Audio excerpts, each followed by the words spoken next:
Hello കൂട്ടുകാരെ, എല്ലാവർക്കും പുതുവത്സര ആശംസകൾ. അപ്പോൾ ഈ വർഷത്തെ എൻ്റെ ആദ്യത്തെ വീഡിയോ ആണ്. അപ്പോൾ നിങ്ങൾ എല്ലാവരും ന്യൂ ഇയർ ദിവസം അടിച്ചു പൊളിച്ച് എൻജോയ് ചെയ്തിട്ടുണ്ടാവുമെന്ന് വിചാരിക്കുന്നു. എല്ലാ ദിവസവും നമ്മൾ സെലിബ്രേറ്റ് ചെയ്യേണ്ടതാണല്ലോ. അങ്ങനെയാണ് നമ്മുടെ ഏറ്റവും മാക്സിമം എൻജോയ്മെൻറ്റും പോസിറ്റിവിറ്റിയോടും കൂടി നമുക്ക് ഒരു നല്ല തുടക്കം കുറിക്കാൻ കഴിയുക. അപ്പോൾ ഇന്നത്തെ വീഡിയോ വളരെ ഇൻട്രസ്റ്റിംഗ് ടോപ്പിക്കാണ്. ഇതും എൻ്റെ പ്രേക്ഷകരിൽ നിന്ന് വന്ന റിക്വസ്റ്റിൽ നിന്നാണ് ഞാൻ ഈ ടോപ്പിക്കിനെ കുറിച്ച് ചിന്തിച്ചത്. എസ്പെഷ്യലി ഒരു ന്യൂ ഇയറിൻ്റെ ബിഗിനിങ്ങിൽ ഇത് വളരെ പ്രയോജനപ്പെടും. That is time management. അപ്പം നമ്മൾ കഴിഞ്ഞ വർഷത്തെക്കുറിച്ച് സംസാരിക്കുമ്പോൾ തന്നെ പറഞ്ഞു, എത്ര പെട്ടെന്നാണ് ഈ വർഷം കഴിഞ്ഞു പോയത് അല്ലേ, എന്തിനും സമയം കാണുന്നില്ല. ഇതൊക്കെ നമ്മൾ സ്ഥിരമായി കേൾക്കുന്ന സംഭവങ്ങളാണ്. അപ്പൊ ഈ വർഷം നമുക്ക് എങ്ങനെ മാക്സിമം പ്രൊഡക്ടിവിറ്റി, നമ്മൾ ഉദ്ദേശിക്കുന്ന കാര്യങ്ങൾ ഉള്ള സമയത്തിൽ, കാരണം എല്ലാവർക്കും 24 മണിക്കൂറാണല്ലോ ഒരു ദിവസം ഉള്ളത്. അപ്പൊ മാക്സിമം ഈ 24 മണിക്കൂർ നമുക്ക് എങ്ങനെ ഉപയോഗപ്രദമാക്കാം, അതായിരിക്കട്ടെ നമ്മുടെ ഈ വർഷത്തെ ഒരു മോട്ടോ.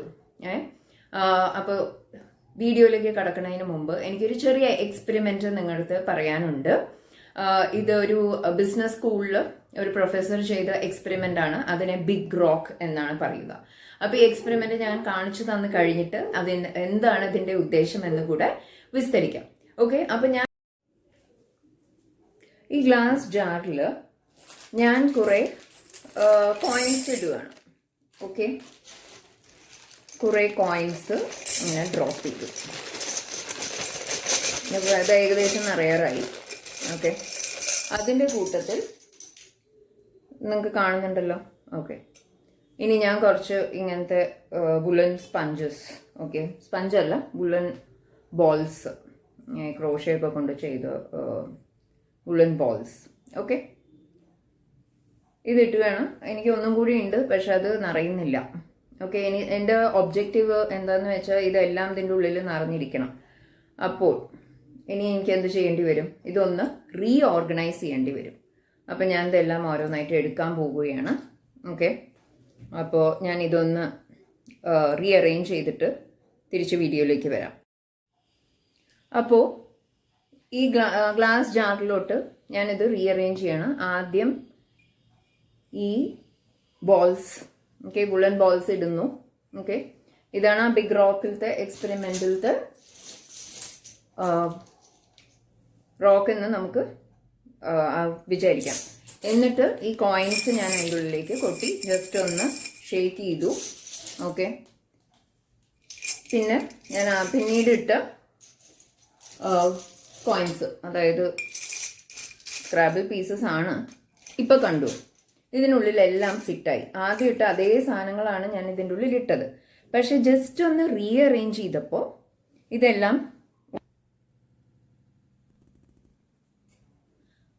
ഓക്കെ. അപ്പോൾ ഈ എക്സ്പെരിമെന്റ് കാണിച്ചു തന്നതിൻ്റെ ഉദ്ദേശം എന്താണ്?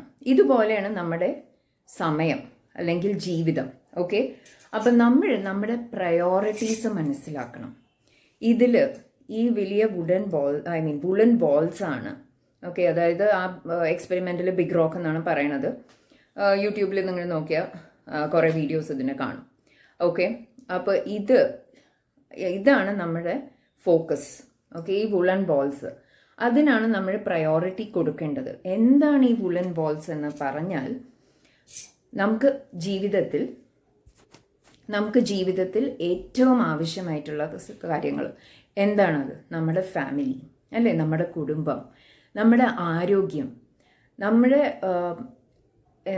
സുഹൃത്തുക്കൾ, അവരുടെ കൂടെ ടൈം സ്പെൻഡ് ചെയ്യുക. ഇതൊന്നും ഒരിക്കലും തിരിച്ചു കിട്ടാത്ത സാധനങ്ങളാണ് അല്ലേ. അപ്പോൾ അതിന് നമ്മൾ പ്രയോറിറ്റി കൊടുക്കുക. ടൈം മാനേജ്മെൻറ്റിൽ ഇത് വളരെ ഇമ്പോർട്ടൻ്റ് ആയിട്ടുള്ള ഘടകമാണ്. കാരണം നമ്മുടെ ഈ മെക്കാനിക്കൽ ഓട്ടോമാറ്റിക് ജീവിതത്തിൽ എന്താ സംഭവിക്കുന്നതെന്ന് വെച്ചാൽ, നമുക്ക് ജോലിക്ക് മാത്രമേ സമയമുള്ളൂ ഇന്നത്തെ കാലത്ത് അല്ലേ. കുടുംബത്തിൻ്റെ കൂടെ കുറച്ച് നേരം സ്പെൻഡ് ചെയ്യുക, അല്ലെങ്കിൽ ഒരു വെക്കേഷൻ എടുക്കുക, ഹോളിഡേ എടുക്കുക, ഇതൊക്കെ നമുക്ക് കൊല്ലത്തിൽ ഒരിക്കൽ പ്ലാൻ ചെയ്ത് കിട്ടുന്ന സംഗതികളാണ്. അപ്പോൾ അതിനായിട്ട് നമ്മൾ സമയം കണ്ടെത്തിയേ മതിയാവൂ. വേറെ ഈ കോയിൻസ് എന്ന് പറഞ്ഞാൽ, ഞാൻ ആദ്യം ഇട്ട ആ കളർഫുൾ കോയിൻസ്, അത് പിന്നീട് വരുന്ന കാര്യങ്ങളാണ്. അതായത് നമ്മുടെ ജോലി, നമുക്ക് ജീവിതത്തിൽ പിന്നീട് സെക്കൻഡായിട്ട് പ്രയോറിറ്റൈസ് ചെയ്യേണ്ട കാര്യങ്ങളാണ് അത്. പിന്നീട് ഈ അവസാനം ഇട്ട ഈ വൈറ്റ് കോയിൻസ് എന്താണെന്ന് വെച്ചാൽ, നമ്മൾ യൂഷ്വലി വളരെ ഇമ്പോർട്ടൻ്റ് ആയിട്ട് ചെയ്യുന്ന കാര്യങ്ങൾ, അതായത് ഡെയിലി ചെയ്യേണ്ട നമ്മുടെ കാര്യങ്ങൾ, വീട്ടുകാര്യങ്ങളാവാം, ജോലി കാര്യങ്ങളാവാം, ഓക്കെ, നമ്മുടെ ട്രാവൽ, അതിനൊക്കെ നമ്മൾ ഒരുപാട് ടൈം സ്പെൻഡ് ചെയ്യുന്നുണ്ട്. എങ്കിലോ അതിന് പ്രൊഡക്ടിവിറ്റി വളരെ കുറവുമാണ്. ഓക്കെ, അപ്പോൾ നമ്മൾ പ്രയോറിറ്റൈസ് ചെയ്ത് വരുമ്പോൾ അതാണ് ആദ്യം നമ്മൾ ഇതിന് മുൻതൂക്കം കൊടുത്ത് പ്രയോറിറ്റി കൊടുത്ത് ഇതിൽ കുറേ സമയം ഫോക്കസ് ചെയ്താൽ പിന്നീട് എന്താ സംഭവിക്കുക, നമ്മുടെ ഫാമിലിക്ക്, നമ്മുടെ ആവശ്യം വേണ്ടപ്പെട്ടവർക്ക് വേണ്ടി സമയം സ്പെൻഡ് ചെയ്യാൻ നമുക്ക് പറ്റില്ല. അപ്പം നിങ്ങൾ തീരുമാനിക്കൂ നിങ്ങൾക്ക് എന്തിലാണ് ഫോക്കസ് കൂടുതൽ കൊടുക്കേണ്ടത്. ഇന്നത്തെ കാലത്ത് അത് വളരെ ഇമ്പോർട്ടൻ്റ് ആയ ഒരു കാര്യമാണ്. സെൽഫ് കെയറിനെ കുറിച്ച് പറയുകയാണെങ്കിൽ എസ്പെഷ്യലി സ്ത്രീകൾ സമയം കണ്ടെത്താൻ മടിക്കുന്ന ഒരു കാര്യമാണ് ഈ സെൽഫ് കെയർ. അത് നിങ്ങളുടെ ഹോബീസിന് വേണ്ടിയിട്ടായിരിക്കാം, ഓക്കെ, അല്ലെങ്കിൽ ഞാൻ ഈ പറഞ്ഞ പോലെ മെഡിറ്റേഷൻ, എക്സസൈസ് അതൊക്കെ ഇൻക്ലൂഡ് ചെയ്യാം സെൽഫ് കെയറിൽ. നിങ്ങൾക്ക് ജേർണലിങ്, ഞാൻ പറഞ്ഞു ഗ്രാറ്റിറ്റ്യൂഡ് അല്ലെങ്കിൽ ജേർണലിങ്ങിന് കുറച്ച് സമയം കണ്ടെത്തിയേ മതിയാവൂ. അപ്പോൾ അതെല്ലാം സെൽഫ് കെയറിൽ ഇൻക്ലൂഡ് ചെയ്യാൻ നോക്കുക. അപ്പോൾ ഒരു 15 മിനിറ്റ്സ് മതി ഇതിന്, അല്ലെങ്കിൽ ഒരു 20 മിനിറ്റ്സ് മതി, അത് മാത്രമാണ് എക്സ്പെക്ട് ചെയ്യുന്നത്. അപ്പോൾ ഒരു ദിവസത്തിനെ നിങ്ങൾ കമ്പാർട്ട്മെന്റലൈസ് ചെയ്യുക. രാവിലെ എന്തൊക്കെയാണ്, ഓക്കെ, യൂഷ്വലി കുട്ടികൾ, ഞാൻ സ്ത്രീകളുടെ കാര്യം പറയുകയാണ്, ഈവൻ ഹസ്ബൻഡ്സും നിങ്ങൾ കുട്ടികളെ ഒരുക്കാനും ജോലിക്ക് പോകാനുള്ള തിരക്കിലും അതൊക്കെ ആയിരിക്കും യൂഷ്വലി ഫോക്കസ് ചെയ്യുന്നത്. ഓക്കെ, അപ്പം അതിന് വേണ്ടിയിട്ടുള്ള സമയം മാറ്റി വെക്കുക. അതിൻ്റെ ഇടയിൽ നിങ്ങൾക്ക് കുറച്ച് സമയം കിട്ടുവാണെങ്കിൽ, അവർ സ്കൂൾ പോയി കഴിഞ്ഞിട്ട് നിങ്ങൾ ജോലിക്ക് പോണതിന് മുമ്പ് 15-20 മിനിറ്റ്സ് ഉണ്ടെങ്കിൽ അത് നിങ്ങൾ എക്സസൈസിന് യൂസ് ചെയ്യാം, മെഡിറ്റേഷന് യൂസ് ചെയ്യാം, ജേർണലിങ്ങിന് യൂസ് ചെയ്യാം, എന്ത് വേണമെങ്കിലും യൂസ് ചെയ്യാം. ഓക്കെ, ഇനി വീട്ടിലിരിക്കുന്ന സ്ത്രീകളാണെങ്കിൽ അവരെല്ലാം പോയി കഴിഞ്ഞിട്ടുള്ള തിരക്കിൽ നിങ്ങളുടെ ഹാഫ് ആൻ അവർ നിങ്ങൾക്ക് വേണ്ടി സ്പെൻഡ് ചെയ്യുക പ്ലീസ്. അത് എൻ്റെ ഒരു അഭ്യർത്ഥനയാണ്. ഓക്കെ, അപ്പോൾ ഒരു 10 to 10:30 അല്ലെങ്കിൽ 10:30 to 11 അങ്ങനെയുള്ള സമയം നിങ്ങളുടെ കുക്കിംഗ് ഒക്കെ കഴിഞ്ഞു. ഓക്കെ, അപ്പോൾ അത് കഴിഞ്ഞിട്ട് മതി ബാക്കിയുള്ള വീട് നേരാക്കി വെക്കലും അടിച്ചു തുടയ്ക്കലും. അപ്പോൾ ആദ്യം നിങ്ങളുടെ മനസ്സൊന്ന് കാമാവണം, ശാന്തമാവണം. അത് എപ്പോഴാണ് പറ്റുക, നമ്മൾ സന്തോഷമായിട്ടിരിക്കുമ്പോൾ, നമുക്ക് വേണ്ടി ടൈം സ്പെൻഡ് ചെയ്യുമ്പോഴാണ് നമ്മൾ ഏറ്റവും കൂടുതൽ സന്തോഷമായിരിക്കുക. അല്ലാതെ മറ്റുള്ളവർക്ക് വേണ്ടി ചെയ്ത് എനർജി ഡ്രെയിൻ ആവാതെ എവറി ഡേ നമ്മുടെ എനർജി ബൂസ്റ്റ് ചെയ്യണം. നമ്മൾ മൊബൈൽ ചാർജ് ചെയ്യാൻ വെക്കില്ലേ, പിറ്റേ ദിവസം രാവിലെ ആകുമ്പോഴേക്കും ഫുൾ ചാർജ്, അതുപോലെ ഒരു ചാർജിങ് ബൂസ്റ്ററാണ് നമ്മൾ ഈ സെൽഫ് കെയർ റൂട്ടീൻ. നമുക്ക് വേണ്ടി സമയം സ്പെൻഡ് ചെയ്യുന്നത്. ഓക്കെ, അത് ഏത് രീതിയിലാണ് നിങ്ങൾക്ക് ചെയ്യാൻ പറ്റുന്നത്, നിങ്ങൾക്ക് എന്താ സന്തോഷം തരുന്നത് അത് നിങ്ങൾ ചെയ്യുക. നിങ്ങൾക്ക് എന്തെങ്കിലും ഹോബീസ് ഉണ്ട്, ചിത്രം വരയ്ക്കൽ, ഗാർഡനിങ്, അതിനുള്ള സമയം കണ്ടെത്തുക. അത് നിങ്ങൾക്ക് മനസ്സ് ഭയങ്കര കാമാക്കും. അപ്പോൾ അത് നിങ്ങളുടെ സെൽഫ് കെയർ റിച്വൽസിൽ ഇൻക്ലൂഡ് ചെയ്ത് ഒരു ഹാഫ് ആൻ അവർ അല്ലെങ്കിൽ 15 മിനിറ്റ്സ് രണ്ടായി സ്പ്ലിറ്റ് ചെയ്യുക. രാവിലെ 15 മിനിറ്റ്സ്, വൈകുന്നേരം 15 മിനിറ്റ്സ്. അത് ഭയങ്കര ഒരു എനർജൈസിങ് ആണ്. ഓക്കെ, അപ്പോൾ ആ സമയത്ത് നിങ്ങളുടെ വീട്ടിലുള്ളവരോട് പറയുക, ഡിസ്റ്റർബ് ചെയ്യരുത്, എനിക്ക് എൻ്റെ ഉള്ള ഒരു സമയമാണത്. ഓക്കെ, കുട്ടികളുടെ അടുത്ത് പറയുക, അതിന് എന്തെങ്കിലും ചോദിക്കാനുണ്ടെങ്കിൽ അത് കഴിഞ്ഞിട്ട് മതി, ഞാൻ വരും, ഒരു 15-20 മിനിറ്റ്സ് എനിക്ക് തരൂ. എന്നിട്ട് നിങ്ങളുടെ ടെറസിലോ ബാൽക്കണിയിലോ അല്ലെങ്കിൽ നിങ്ങളുടെ റൂമിൽ വാതിലടച്ച് ചെയ്യാനുള്ള കാര്യങ്ങളൊക്കെ ചെയ്യാം. ഓക്കെ, അപ്പോൾ അത് വളരെ ഇമ്പോർട്ടൻ്റ് ആയിട്ട് നിങ്ങൾ ടൈം മാനേജ്മെൻറ്റിൽ ഇൻക്ലൂഡ് ചെയ്യേണ്ട ഒരു കാര്യമാണത്. അത് കഴിഞ്ഞിട്ട് നെക്സ്റ്റ് ബ്ലോക്ക് ഉച്ചയ്ക്ക് ശേഷം എന്തൊക്കെയാണ് ചെയ്യാനുള്ളത് അത് ഇമ്പോർട്ടൻ്റ് ആണ്, നിങ്ങൾ എഴുതി വയ്ക്കുക. ഓക്കെ, ഞാൻ പറഞ്ഞില്ലേ ടൈം ടേബിളിൻ്റെ കാര്യം. അപ്പോൾ ഒരു ബുക്ക് എടുത്തിട്ട് ഓരോരോ കമ്പാർട്ട്മെന്റലൈസ്. ഓക്കെ, രാവിലെ 6 o'clock അല്ലെങ്കിൽ 5:30 എണീക്കുന്നു, അത് തൊട്ടിട്ടുള്ള കാര്യങ്ങൾ ജസ്റ്റ് ഒന്ന് നിങ്ങൾ കുറിച്ച് വെച്ചാൽ അത് നിങ്ങളുടെ ബ്രെയിനിനെ റീപ്രോഗ്രാം ചെയ്യാൻ വളരെ ഹെൽപ്പ് ചെയ്യും. അപ്പോൾ നമ്മുടെ പ്രൊക്രാസ്റ്റിനേഷൻ പിന്നെ ചെയ്യുക അല്ലെങ്കിൽ സമയമില്ല ആ പരാതി നിൽക്കും. അപ്പം നിങ്ങൾക്ക് മനസ്സിലാവും നിങ്ങൾ എങ്ങനെയാണ് ഒരു ദിവസം നിങ്ങൾ പ്ലാൻ ചെയ്യുന്നത്. ഈ പ്ലാനിങ് തലേ ദിവസം രാത്രി തന്നെ ചെയ്യണം. ഓക്കെ, അല്ലാതെ രാവിലെ എണീറ്റ് 6 മണിക്കല്ല ഡയറി എടുത്തിട്ട് ടൈം ടേബിൾ ഉണ്ടാക്കേണ്ടത്. ഓക്കെ, ഒരു ദിവസം മുന്നേ നിങ്ങൾ പ്ലാൻ ചെയ്യുക. വേറൊരു ടിപ്പ് എന്താണെന്ന് വെച്ചാൽ സാറ്റർഡേ സൺഡേ നിങ്ങൾക്ക് ഒഴിവുണ്ടെങ്കിൽ നെക്സ്റ്റ് വീക്കിലുള്ള സ്കെഡ്യൂൾ നിങ്ങൾ ഉണ്ടാക്കി വെക്കുക.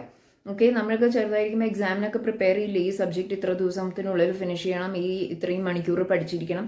അതുപോലെ ഒരു പ്ലാനിങ്ങോടെ നിങ്ങൾ ഒരു മാസം ട്രൈ ചെയ്ത് നോക്കൂ. ആൻഡ് കമൻസിൽ എന്നോട് ഷെയർ ചെയ്യുക, എന്തെങ്കിലും വ്യത്യാസം വന്നിട്ടുണ്ടോ, നിങ്ങൾക്ക് നിങ്ങളുടെ കാര്യങ്ങൾ ചെയ്യാൻ സമയം കണ്ടെത്തിയിട്ടുണ്ടോ. പിന്നെ ഒരു ഇമ്പോർട്ടൻറ്റ് കാര്യം, ഏറ്റവും വലിയ ഡിസ്ട്രാക്ഷൻ ഇന്നത്തെ കാലത്ത് എന്താ, നമ്മുടെ മൊബൈൽ ഫോൺ അല്ലേ, അല്ലെങ്കിൽ ഐപാഡോ ലാപ്ടോപ്പോ. ഓക്കെ, അപ്പോൾ അതിന് നിങ്ങൾ വളരെ ഡിസിപ്ലിൻഡ് ആയിട്ട് ചെയ്യാൻ തുടങ്ങുക.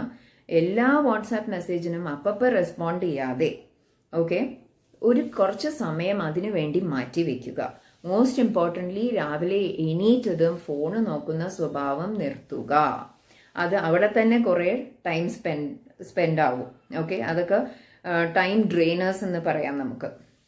ഓക്കെ, ജസ്റ്റ് ഒന്ന് എടുത്തു നോക്കി, ന്യൂസ് എന്താണെന്ന് നോക്കി, വാട്സാപ്പിൽ എല്ലാവർക്കും ഗുഡ് മോർണിംഗ് അയച്ചു, മെസ്സേജ്, അതൊക്കെ നല്ലതാണ്. പക്ഷേ ആദ്യത്തെ 15 മിനിറ്റ്സ് നിങ്ങൾക്ക് വേണ്ടി സ്പെൻഡ് ചെയ്യുക. ഓക്കെ, നമ്മൾ ദൈവത്തിൻ്റെ കൂടെ കുറച്ച് നേരം ടൈം സ്പെൻഡ് ചെയ്യുക. എന്തെങ്കിലും വായിക്കാനുണ്ടെങ്കിൽ അത് വായിക്കുക. പിന്നെ കുക്കിംഗ്, എന്നിട്ട് കുറച്ച് കഴിഞ്ഞിട്ട് മൊബൈൽ എടുത്തിട്ട് നിങ്ങൾ തുടങ്ങിയാൽ മതി. ഓക്കെ, പിന്നെ അങ്ങനെ തന്നെ ദിവസത്തിൽ രാവിലെ കുറച്ച് നേരം സ്പെൻഡ് ചെയ്തു. ഇനി ഉച്ചയ്ക്ക് നിങ്ങൾക്ക് ഒരു റിലാക്സേഷൻ വേണം, അപ്പോൾ കുറച്ച് യൂട്യൂബ് വീഡിയോസോ റീൽസോ എന്തെങ്കിലും എൻ്റർടൈൻമെൻറ്റ് കാണണമെന്നുണ്ടെങ്കിൽ അതിനു വേണ്ടി ഒരു 15-30 മിനിറ്റ്സ് മാറ്റി വയ്ക്കുക. അപ്പോൾ അത് വളരെ സ്ട്രിക്റ്റ് ആയിട്ട് ഫോളോ ചെയ്യേണ്ട കാര്യമാണ്.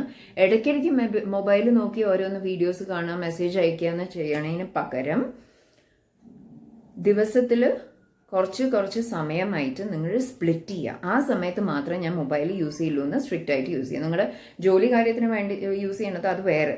ഞാൻ പറയണത് ഈ നമ്മുടെ എൻ്റർടൈൻമെൻറ്റിന് വേണ്ടിയിട്ട്, അല്ലെങ്കിൽ ഈവൻ നിങ്ങളുടെ ലേണിംഗ് പർപ്പസിന്. ഓക്കെ, ഫോർ എക്സാമ്പിൾ ഇങ്ങനത്തെ മോട്ടിവേഷണൽ ഇൻസ്പിറേഷണൽ വീഡിയോസ് കാണുന്നത് നല്ല കാര്യമാണ്. അപ്പോൾ അതിന് വേണ്ടിയിട്ട് വേറൊരു സമയം മാറ്റി വയ്ക്കുക. അതൊരു ലേണിംഗ് അവറായിട്ട് കൺസിഡർ ചെയ്യാം. ഓക്കെ, നിങ്ങൾക്ക് എന്തെങ്കിലുമൊക്കെ പഠിക്കാനുണ്ട് നിങ്ങളുടെ ഇഷ്ടമുള്ള സബ്ജക്റ്റിൽ, അല്ലെങ്കിൽ സബ്ജക്റ്റ് ആണെന്നുണ്ടെങ്കിൽ ടോപ്പിക്കിൽ. ഓക്കെ, ഇപ്പോൾ ഗാർഡനിങ് ചെയ്യുന്ന ആൾക്കാരാണെങ്കിൽ ഗാർഡനിങ്ങിനെ കുറിച്ച് കൂടുതൽ ടിപ്സ് നിങ്ങൾ ഓരോ വീഡിയോസ് നിന്ന് പഠിക്കുന്നുണ്ടാവാം. അപ്പോൾ അതിന് വേണ്ടിയിട്ടുള്ള സമയം മാറ്റി വയ്ക്കുക. അപ്പം നമ്മുടെ മെയിൻ ഈ 5 കാര്യങ്ങൾ ചെയ്യുന്നതിലാണ് ആദ്യത്തെ ഫോക്കസ് വേണ്ടത്. നമ്മൾ ഐഡൻറ്റിഫൈ ചെയ്തുല്ലോ ഓരോ ദിവസം ഏതാണ് main 5 things which we have to do. അപ്പം അത് കഴിഞ്ഞിട്ട് ഇതിനുള്ള സമയം മാറ്റി വയ്ക്കുക. അപ്പോൾ നമ്മുടെ ദിവസം കുറച്ചും കൂടെ ഓർഗനൈസ്ഡ് ആയിരിക്കും. ഓക്കെ, അപ്പോൾ ഒരു ഫ്രണ്ട് മെസ്സേജ് ചെയ്തു, അപ്പോൾ ഉടനടി എമർജൻസി അല്ലെങ്കിൽ അത് മാറ്റി വെക്കുക. നമുക്ക് പെട്ടെന്ന് റെസ്പോണ്ട് ചെയ്യാനുള്ള ഒരു ടെംപ്റ്റേഷൻ, ഓക്കെ, ആ റെസിസ്റ്റൻസ് കുറച്ചേ മതിയാവൂ. കാരണം സോഷ്യൽ മീഡിയ, മൊബൈലിൽ കാണുന്ന സംഗതികൾ അതൊക്കെ നമ്മുടെ കുറേ ടൈം സ്പെൻഡ് ചെയ്യുന്നതാണ്. അപ്പം നിങ്ങളത് നോട്ട് ചെയ്ത് വെക്കുക. ഞാൻ എത്രത്തോളം, അതിപ്പോൾ മൊബൈലിൽ ആപ്പ് തന്നെ ഉണ്ട്, ഒരു ദിവസം എത്ര ടൈം സ്പെൻഡ് ചെയ്തു എന്ന്. അപ്പോൾ അതിലൊരു ക്ലോസ് വാച്ച് വെക്കുക, ഞാൻ എത്ര സമയം മൊബൈലിൽ സ്പെൻഡ് ചെയ്യുന്നുണ്ട്. അപ്പോൾ അത് നിങ്ങൾ കട്ട് ഡൗൺ ചെയ്താൽ നിങ്ങൾക്ക് വേറെ ചെയ്യാനുള്ള സാധനങ്ങൾ സമയം കണ്ടെത്താൻ പറ്റും. ഓക്കെ, അത് വളരെ ഇമ്പോർട്ടൻ്റ് ആണ്. അപ്പോൾ എവിടെ നമ്മൾ സമയം കട്ട് ചെയ്യണം അത് നമ്മൾ കട്ട് ചെയ്യുക. എന്നിട്ട് അത് എങ്ങനെ ഉപയോഗപ്രദമായി യൂസ് ചെയ്യാൻ പറ്റും, എവിടെ നമുക്കത് സ്പെൻഡ് ചെയ്യാൻ പറ്റും, എങ്ങനെയാണ് നമുക്കത് പ്രൊഡക്റ്റീവ് ആക്കുക, എഫിഷ്യൻ്റ് ആക്കാൻ പറ്റുക, അത് നമുക്ക് ചെയ്യാം. അതിന് വേണ്ടത് ജീവിതത്തിൽ കുറച്ച് അച്ചടക്കം, കുറച്ച് ഡിസിപ്ലിൻ. ആദ്യത്തെ ഒരാഴ്ച വളരെ ചാലഞ്ചിങ് ആയിരിക്കും, ഡിഫിക്കൾട്ട് ആയിരിക്കും. പക്ഷേ നമ്മളതൊരു ഹാബിറ്റ് ആക്കി കഴിഞ്ഞാൽ സമയം മാനേജ് ചെയ്യണത് ഒരു പ്രശ്നമേ ആയിരിക്കില്ല. ഓക്കെ, നമുക്കറിയാം നമ്മൾ എവിടെയാണ് ടൈം സ്പെൻഡ് ചെയ്യേണ്ടത്, എന്താണ് പ്രയോറിറ്റൈസ് ചെയ്യേണ്ടത്, എന്താണ് നമ്മുടെ സ്കെഡ്യൂളിൽ നിന്നും കട്ട് ഡൗൺ ചെയ്യേണ്ടത്. ഓക്കെ, അപ്പോൾ നിങ്ങളുടെ ഫാമിലി ടൈം, സോഷ്യൽ റിലേഷൻസ്, അതിന് ടൈം കൊടുക്കുക. പ്ലസ് നിങ്ങളുടെ സെൽഫ് കെയറിന് എക്സസൈസ്, മെഡിറ്റേഷൻ, ഹോബീസ്, അതിന് ടൈം കൊടുക്കുക.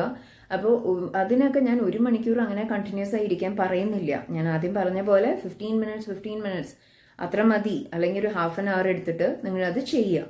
ഓക്കെ, അപ്പോൾ ഇത്രയും ടിപ്സ് ഈ വീഡിയോയിൽ ഞാൻ ഷെയർ ചെയ്തത് നിങ്ങൾക്ക് യൂസ്ഫുൾ ആയിരിക്കുമെന്ന് ഞാൻ വിചാരിക്കുന്നു. And you can also comment ഇതിൽ നിന്ന് നിങ്ങൾ എന്തൊക്കെ പ്രാക്ടീസ് ചെയ്യാൻ പോകുന്നു. പ്രാക്ടീസ് ചെയ്തവർ ഒരു 1 വീക്ക് കഴിഞ്ഞിട്ട് ഈ വീഡിയോയിലേക്ക് തിരിച്ചു വന്നിട്ട് കമൻറ്റ് ചെയ്യുക, നിങ്ങൾക്ക് എന്തൊക്കെ ചേഞ്ചസ് കാണാൻ പറ്റുന്നുണ്ട് എന്ന്. വേറൊരു എൻ്റെ പ്ലാൻ, ഈ സെൽഫ് കെയർ പ്രാക്ടീസ് ചെയ്യാൻ ചിലവർക്ക് ഭയങ്കര ബുദ്ധിമുട്ടുണ്ട്, ടൈം കാണാൻ പറ്റുന്നില്ല. അപ്പോൾ ചില സമയത്ത് എന്താണെന്ന് വെച്ചാൽ നമ്മുടെ കൂടെ സപ്പോർട്ട് ചെയ്യാൻ ഒരാളുണ്ടെങ്കിൽ നമ്മൾ ആ ടൈം അതിനു വേണ്ടി മാറ്റി വെച്ച് ഡെഡിക്കേറ്റ് ചെയ്ത് വെക്കും. അപ്പോൾ ഞാൻ ഡിസ്ക്രിപ്ഷൻ ബോക്സിൽ ഒരു നമ്പർ കൊടുക്കുന്നുണ്ട്, എൻ്റെ വാട്സാപ്പ് നമ്പറാണ്. എൻ്റെ ക്ലാസ്സിൽ ജോയിൻ ചെയ്യാൻ ഇൻട്രസ്റ്റ് ഉള്ളവർ ഈ വാട്സാപ്പിലേക്ക് മെസ്സേജ് ചെയ്യാം. ഓക്കെ, ഞാൻ ടൈമും ഡേറ്റും എല്ലാ ഡീറ്റെയിൽസും അതിൽ തരുന്നതായിരിക്കും.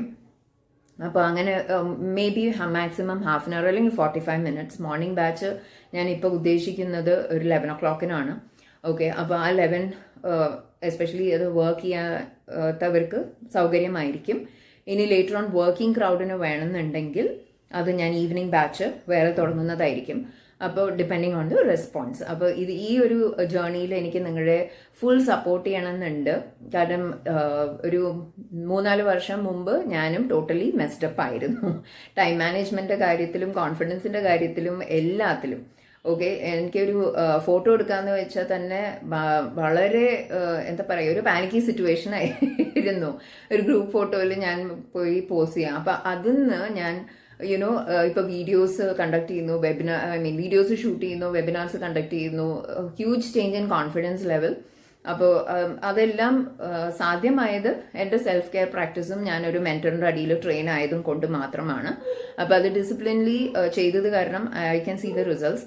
നിങ്ങളുടെ ജീവിതത്തിലും അങ്ങനത്തെ റിസൾട്ട്സ് വേണമെന്നുണ്ടെങ്കിൽ നമുക്കൊരു ചെറിയ ഗ്രൂപ്പ് ഫോം ചെയ്ത് ഇതെല്ലാം പ്രാക്ടീസ് ചെയ്യാവുന്നതാണ്. ആർക്ക് വേണമെങ്കിലും ചെയ്യാം. പക്ഷേ കൺസിസ്റ്റൻസിയാണ് ഇമ്പോർട്ടൻറ്റ്, ഡിസിപ്ലിൻ ആണ് ഇമ്പോർട്ടൻറ്റ്. 1 മാസം കണ്ടിന്യൂസ്ലി പ്രാക്ടീസ് ചെയ്ത് കഴിഞ്ഞാൽ തന്നെ വളരെ വളരെ ചേഞ്ചസ് ആണ് കാണാൻ പോകുന്നത്. അത് അതിൻ്റെ ഗ്യാരണ്ടി ഞാൻ എടുത്തിരിക്കുന്നു. ഓക്കെ, അതേപോലെ തന്നെ പേഴ്സണൽ കോച്ചിങ് സെഷന് വേണ്ടവരും പ്ലീസ് കോൺടാക്ട് മീ. എൻ്റെ ഇമെയിൽ അഡ്രസ്സ് അല്ലെങ്കിൽ വാട്സാപ്പ് നമ്പറിലേക്ക് കോൺടാക്ട് ചെയ്യാം. ഇതുപോലത്തെ വീഡിയോസ് ഇനിയും വേണമെന്നുണ്ടെങ്കിൽ, എന്തെങ്കിലും ടോപ്പിക്ക് നിങ്ങൾക്ക് ഗൈഡൻസ് വേണമെന്നുണ്ടെങ്കിൽ അത് കമൻറ്റ് ചെയ്യാം, അല്ലെങ്കിൽ എനിക്ക് പേഴ്സണലി മെസ്സേജ് ചെയ്യാം. Always there to help U.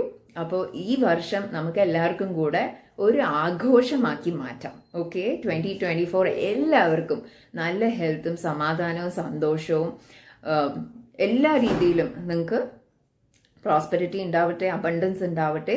എൻ്റെ എല്ലാ ആശംസകളും. Have a great year ahead. By.